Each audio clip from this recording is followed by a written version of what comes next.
Olá, pessoal. Como eu havia combinado com vocês, nós vamos começar a sequência de aulas online e explicação mesmo já para dar continuidade ao sistema positivo, ao nosso trabalho que a gente já vinha desempenhando, né, durante o período antes da crise aí toda. Então, a gente vai começar no 9º ano trabalhando a questão. Nós vamos começar trabalhando a questão da unidade 2. Vamos começar trabalhando a unidade 2 do volume 1, que a gente ainda não tinha visto. Por quê? Eu não estou atrasada. Porque eu dei todo o conceito físico também. Como eu sou professora de Química e Física, eu trabalhei o conceito físico, as unidades de transformação de medida e a notação científica, vocês já viram tudo isso. Inclusive já é um toque para a prova do 9º ano. O que vai cair na prova do 9º ano? Todas aquelas unidades de transformação de medida, nós vamos trabalhar isso no início, porque a gente sabe que o nosso foco no Espírito Santo é IFES, e os nossos alunos saem da nossa escola preparados para tentar o IFES. Então, a gente vai trabalhar essa questão da unidade, das unidades das transformações de medidas, por isso eu não estou, assim, de tudo atrasada. E a nossa prova vai cair a unidade de transformação de medida em Física, Notação Científica, e em Química nós estudamos as transformações, né, químicas, estudamos os fenômenos químicos e os físicos, estudamos ponto de fusão e ebulição, como a gente calcula esse ponto de fusão e ebulição, vocês estão muito bem nisso, a gente já corrigiu exercícios, então fiquem tranquilos. Eu sempre converso com vocês sobre a prova do 9º ano. É muito cálculo, né? Nós sabemos que nós temos muito cálculos e a gente acaba aprendendo muito isso porque nos é cobrado. Então não percam o tempo de vocês tentando, digamos assim, eu não gostaria de usar a palavra colar, tentando retirar essas informações do caderno. Vocês sabem, as avaliações elas vão ser feitas em casa, né? Atividades avaliativas. Ok. Procurem ser honesto com vocês mesmos. O que vocês aprenderam. Isso ajuda a avaliar o trabalho do professor com vocês. Então, se ajuda a avaliar o trabalho do professor, não fiquem procurando a resposta. Calculem a resposta. Vocês sabem fazer. A turma é uma turma boa, de um rendimento bom, então eu não vou ficar preocupada com isso. Então, a atividade avaliativa, é em casa, tem o mesmo valor, gente. Tem o mesmo valor.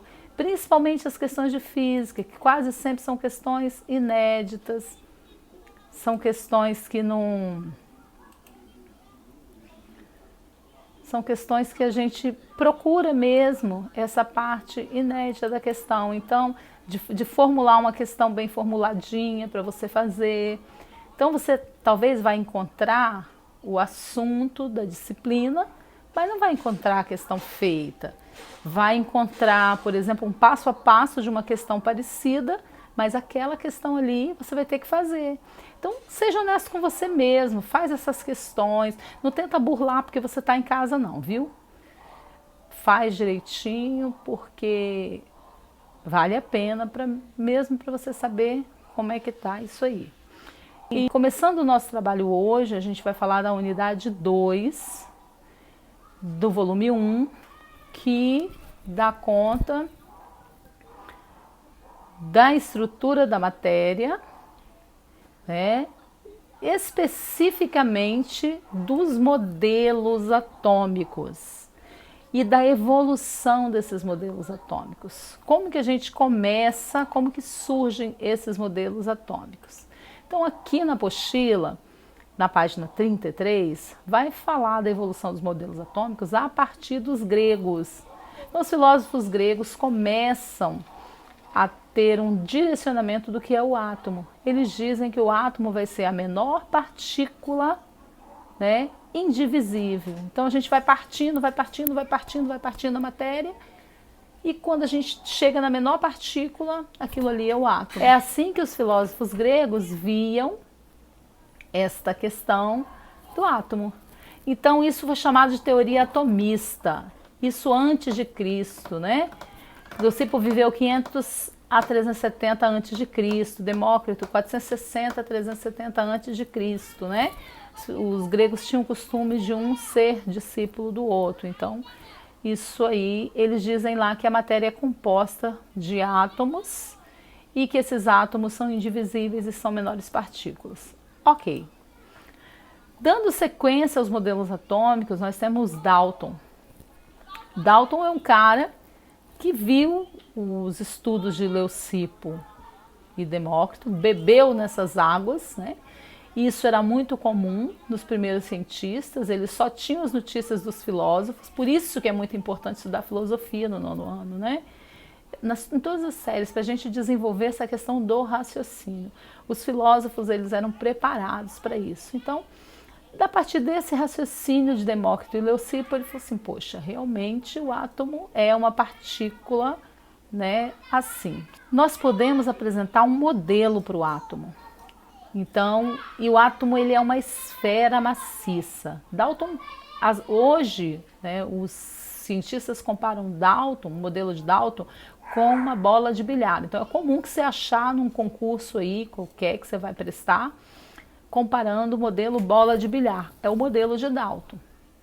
E aí, o que Dalton diz? Bom, primeiro ele vai escrever postulados. O que são postulados?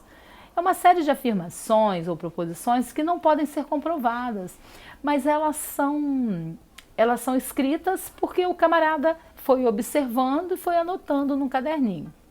Só falando para vocês que na ciência é assim, nós temos as teses, as leis, nas teses nós temos as hipóteses e dentro das teses também nós temos os postulados.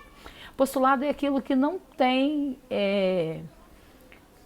obrigação de ser comprovado. Então, toda uma afirmação ou uma proposição que eu não preciso comprovar, eu posso chamar de postulado. Tem até aqui no cantinho, né,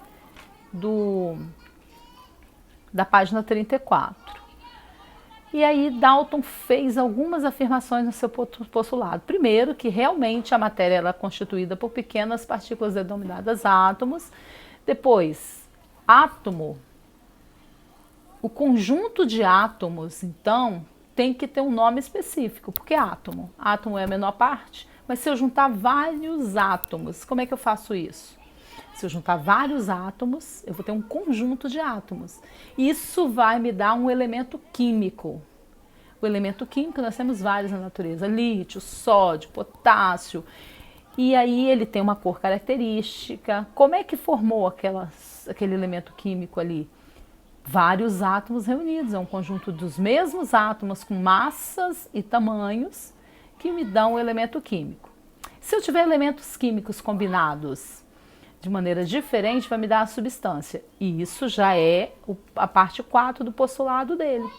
Elementos, se eu tiver conjunto de átomos juntinhos ali, combinando com outro conjunto de átomos juntinhos, ou seja, elementos químicos diferentes se combinando em si, vai formar substâncias. Sal de cozinha. Sal de cozinha é a formação do Na com o Cl. Quando eu junto o Na com o Cl, eu formo uma substância branquinha, cristalina, chamada sal. Para nós, sal de cozinha, vulgarmente conhecido, para o cientista, cloreto de sódio, né?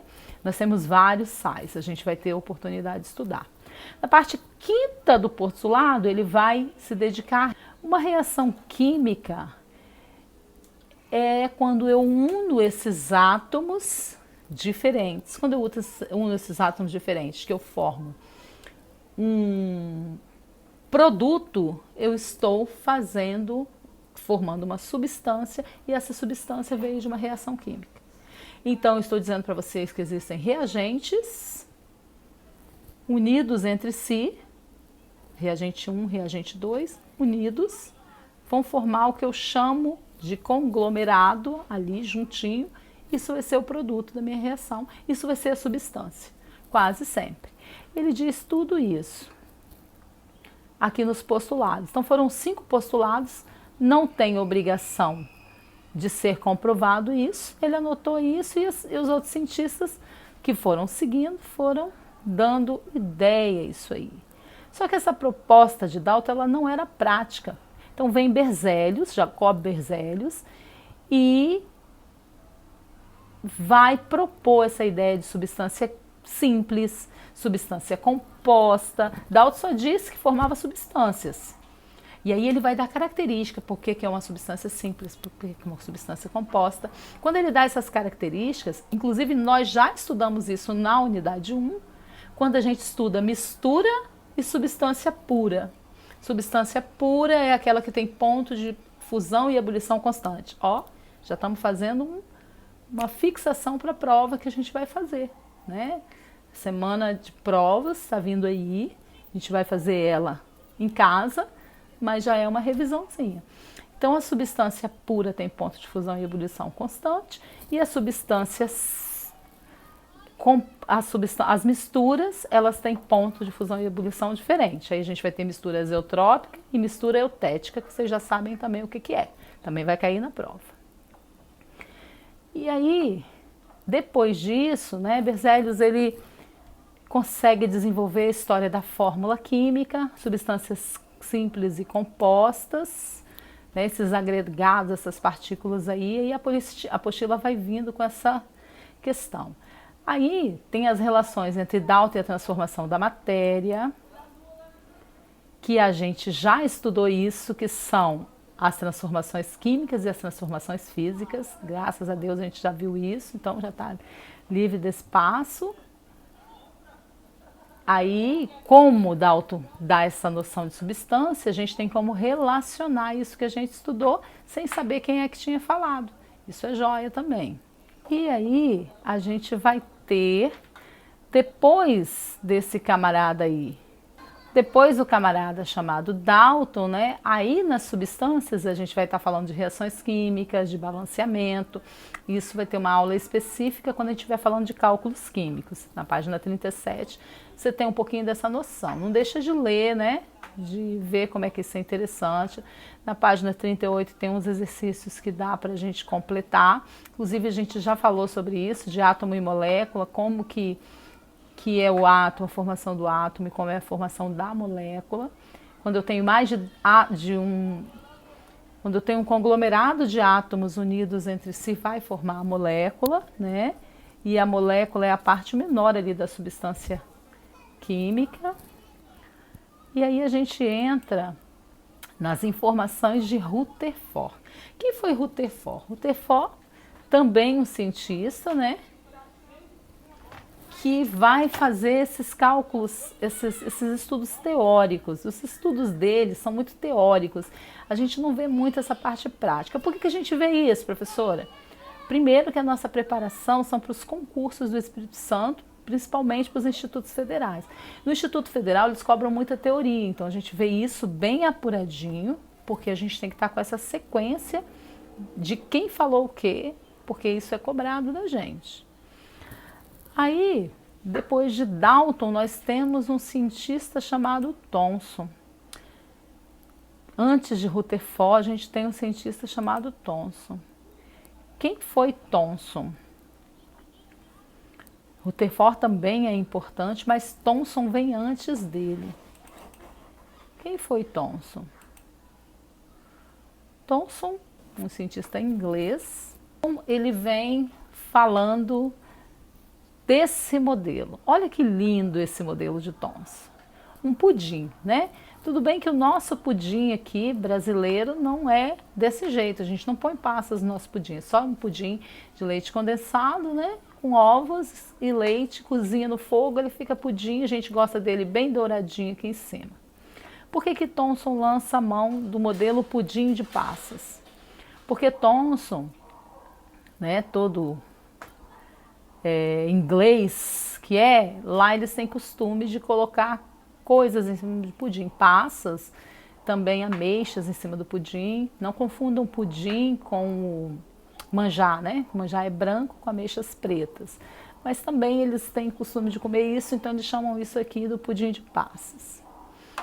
Thomson compara o seu modelo atômico, o átomo, com um pudim de passas. Ele tem alguma coisa no centro e na sua periferia ele vai ter elétrons. Então todos esses pretinhos aqui são elétrons. É claro que não dá para pensar no pudim de passas a vida inteira. Então ele está querendo dizer que o átomo é mesmo a esfera maciça que Dalton propõe, que Leucipo afirma que é indivisível e que Dalton não questiona o indivisível.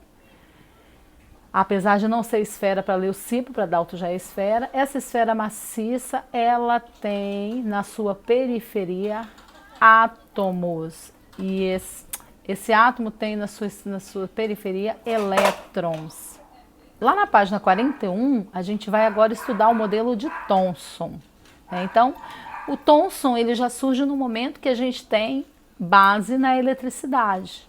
Então, ele vai lá fazer sua experiência, também ainda muito teórica, eles não são muito práticos, mas eles fazem lá, né? Fez a experiência, digamos assim, com alguns dados de laboratório, e aí ele vai mostrar que as evidências experimentais, por causa da eletricidade, o átomo ele tem as suas cargas, sim, e essas cargas são negativas e ficam na periferia do átomo. Por que eu estou mostrando? Estou falando do átomo, estou mostrando um pudim. Porque era assim que ele comparou o átomo. O átomo é um verdadeiro pudim de passas. No centro, eu não sei muito bem o que tem, mas eu sei que em volta nós temos os elétrons. E esses elétrons, eles estão distribuídos na periferia, o que nós vamos chamar de eletrosfera. Daí está o surgimento da eletrosfera e ela é toda negativa. Como ele é um inglês, né, Thomson, então, e lá se gostava muito de pudim de passas, ele compara com uma guloseima deles chamada pudim de passas. Nós aqui não temos pudim com passas em cima, nosso pudim não tem passas em cima. Mas ele falou isso para provar esse modelo aqui, uma esfera maciça, mas não é mais indivisível como pensava Dalton. E como pensava Leucipo também, e Demócrito. Ele tem cargas negativas, então se ele tem carga, o átomo ainda é uma coisa que se divide. Vamos voltar lá na informação do positivo e vamos passar agora então para o outro modelo, que é o de Rutherford. O modelo de Rutherford, às vezes, ele é conhecido como Rutherford-Bohr. Antes de passar, é importante a gente falar na página 42 que o modelo de Thomson deu garantia àquela parte chamada eletrostática, que nós já estudamos no 8º ano, né? Onde a gente estuda eletrização por contato, por atrito e por indução. Aqui é um tipo de eletrização, quando eu esfrego o bastão na flanela, por atrito. E aí a gente vai ter cargas elétricas, ó. O bastão fica positivo e a flanela fica negativo. Isso tem comparação com o modelo de Thomson, porque se a gente tem cargas aqui no átomo do Thomson, essas cargas são negativas, é porque por perto estão as cargas positivas. Então existem cargas positivas aí. Thomson só não se preocupou de mostrar onde elas estão. Mas vem gente para isso. Rutherford é o cara que vai mostrar para a gente essa questão das cargas positivas. Ele cria lá, né? Na época de Rutherford já tem os trabalhos da radiação. Ele descobre lá que existem partículas alfa, beta e gama. A alfa é mais fraquinha, a beta é média e a gama é mais forte. E ele pega uma caixa cheia de um átomo radioativo, emite a luz radioativa por isso aqui, ó, por esses filetes, numa parede de ouro. Por que ele escolhe o ouro? Ele escolhe o ouro porque o ouro é o elemento químico que não se mistura com nada, não reage com nada. Então é um cara assim, digamos, um elemento químico equilibrado, neutro. Atrás desse filete de ouro, ele põe um papel filme aqui. Esse anteparo que está escrito aí na sua apostila é o papel filme. Então ele vai bombardear uma radiação através da luz aqui, dentro de uma caixa. Essa aqui é uma caixa fechada, vai bombardear essa radiação. E se o átomo for mesmo essa partícula que tem cargas elétricas nas suas bordas, então essa radiação ela não vai passar. Porque ele descobriu que essa radiação era positiva, a radiação alfa era positiva. Então, quando eu bombardeasse a radiação alfa aqui, obrigatoriamente, como ela é positiva, ela tinha que voltar. Ela tinha que refletir e sair pelo mesmo lugar que ela entrou. Para surpresa dele, algumas partículas alfa passavam e também partículas gama e beta. Vamos ampliar essa informação aqui do sistema de Rutherford. Ele vai quase sempre vir acompanhado de bora, eu vou explicar melhor isso aqui. Bom, mais ou menos foi esse esquema aqui. Aqui está o filete de ouro, a radiação alfa passa por aqui e ela teria que voltar refletindo. O número 3 é ela voltando. O número 1 e 2 é ela passando. Então aqui no papel filme, aqui atrás, nesse papelzinho filme, foi fazendo manchinhas 2, nessa posição 2, e manchinha na posição 1. Vamos voltar lá para a apostila. O que ele diz aqui, então? Ele diz que o átomo, então, tem sim regiões. Ele consegue provar, através disso aí, que o átomo tem regiões. E essas regiões, elas são o centro quase sempre cheio de cargas positivas, o centro cargas positivas e é chamado de núcleo, e na eletrosfera, respeitou aquilo que o Thomson falou, tem as cargas negativas. Até agora ninguém falou de movimento, mas já surgiu mais uma partícula, o próton. Surge o próton, isso significa então que nós temos um átomo, não é mais indivisível. Ele tem elétrons e tem prótons. Prótons vão ficar no centro e elétrons na borda. Aí vem um outro cara aqui na sequência, chamado Chadwick.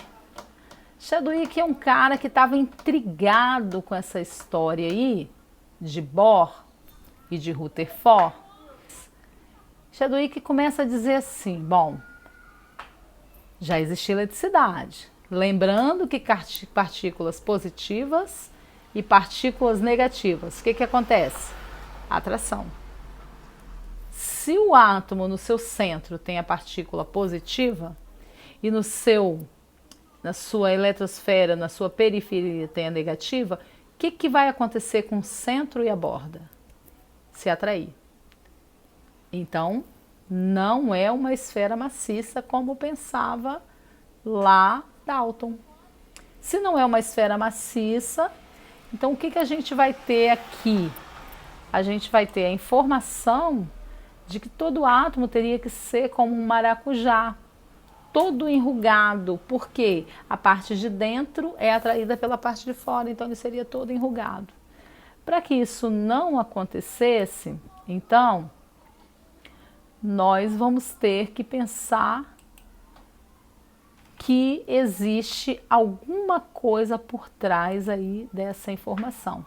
E essa coisa por trás dessa informação, além de prótons e elétrons, tem que ser o que a gente chama de nêutron. Então, aqui no núcleo do átomo, nós temos os nêutrons. Chadwick, então, ele vai falar dos nêutrons. Então, não é essa partícula indivisível, não.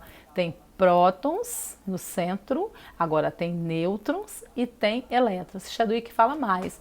O que dá massa é o nêutron e o próton aqui de dentro.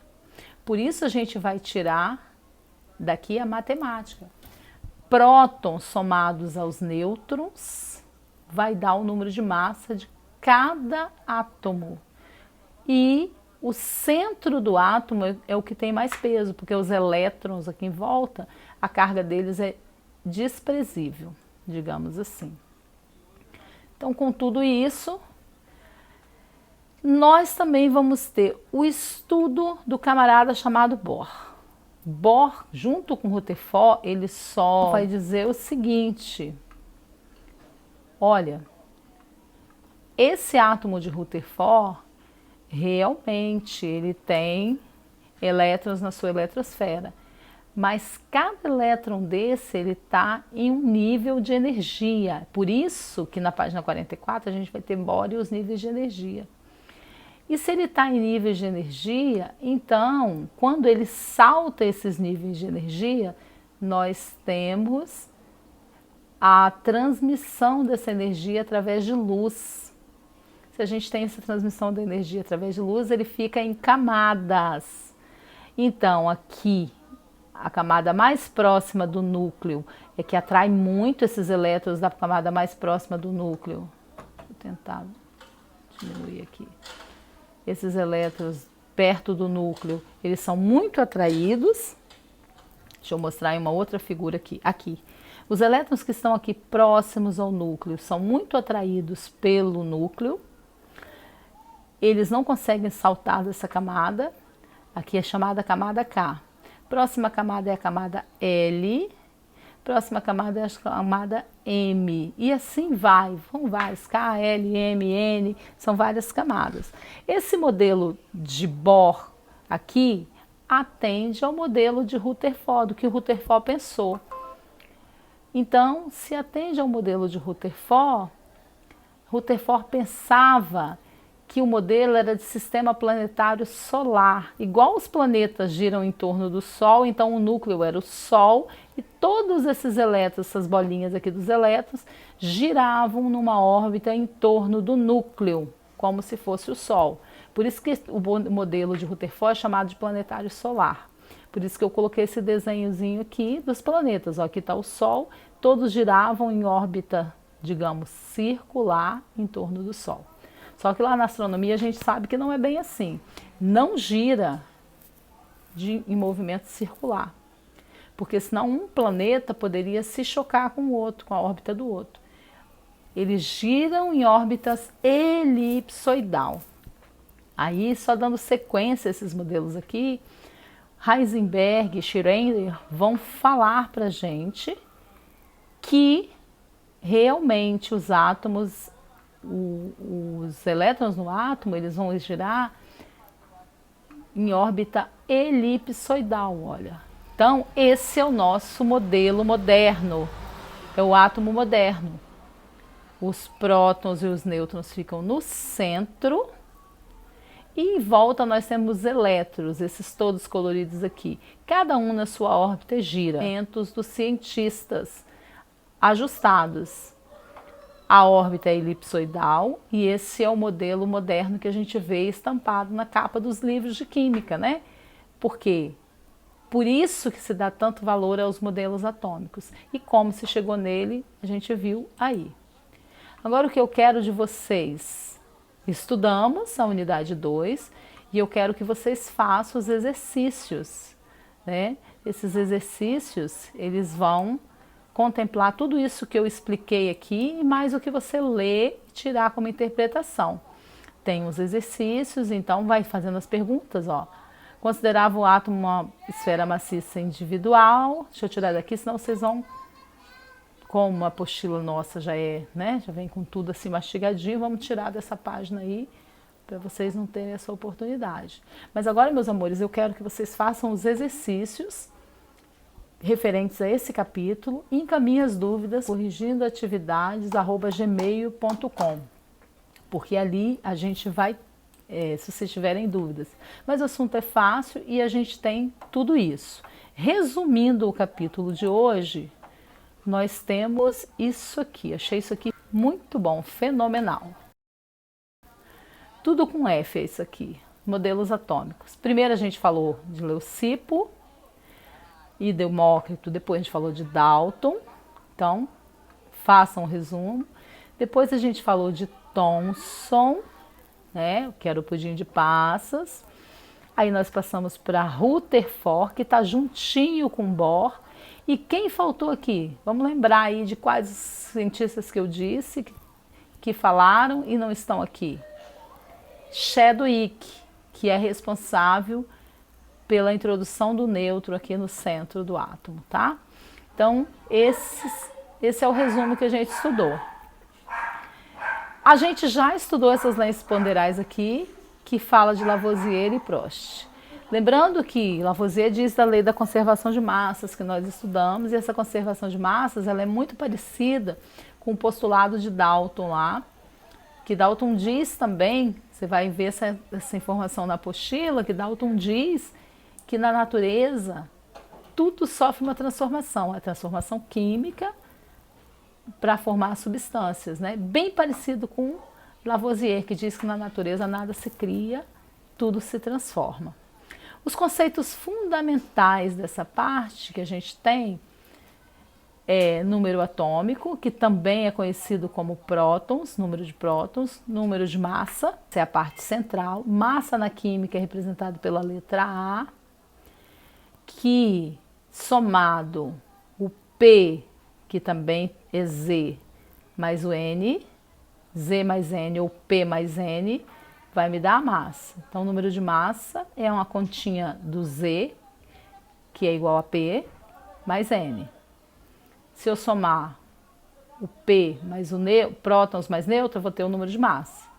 E esse próton também é conhecido como Z, que é o número atômico. E o elemento químico é o conjunto de átomos de mesmo número atômico. Ok? Um elemento químico na tabela, ele vem o número, vem a letra, vem o número de massa em cima e o número atômico embaixo. Ou o contrário, Z em cima e A embaixo. Z é o número atômico e A é o número de massa. Isso aqui é para uma próxima ocasião. Isótopos, isótonos, isóbaros também para uma próxima ocasião. A gente vai dar uma explicação única disso aí. Ok? Do mais, eu quero que vocês façam os exercícios dessa página agora. Né? Nós paramos as explicações nas páginas 45 mais ou menos, onde vem os modelos, e o resto agora são exercícios que todos dá para vocês fazerem, ok? Com essas informações que a gente tirou aqui. Do mais, por hoje é só, 9º ano, e a gente vai ter mais aulas aí online, ok? Vou montar também uma aulinha de física para a gente ficar sempre equiparado, química e física, ok? O material aí tá rico, aproveitem para fazer os exercícios. Beijo!